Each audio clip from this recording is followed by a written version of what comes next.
In this video, what I want to do, I want to go over with a bag that I have for the back of my e-bike here. It's a bag that's made out of a waterproof type material, and you can see right here, it has sealed zippers. And look how well it mounts down to the bike. 4 mounting points, 2 in the front, 2 on the side, and I will take it off here in a minute. This is an 8-liter bag. It also has a bungee here on top where I put my Nalgene bottle, so check that out. And when these aren't in use, I just cram them down in there. And up here is a pouch where I'll put my cell phone. That is a perfect cell phone mount on the top.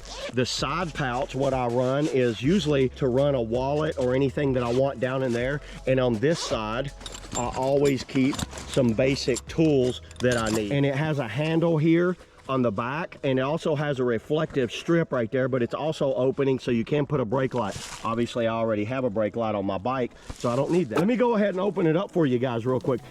It has 2 zippers like that come together.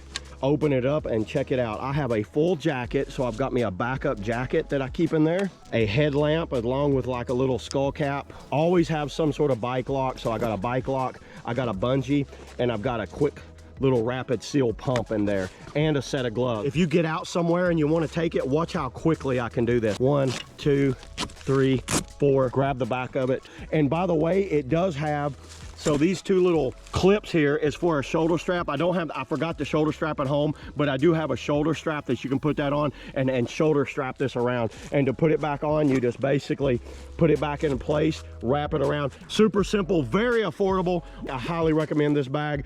And that's all I got today on the Viva course, rear rack tank bag, whatever you want to call it. Woohoo, let's get out of here. Let's do some riding. Woo.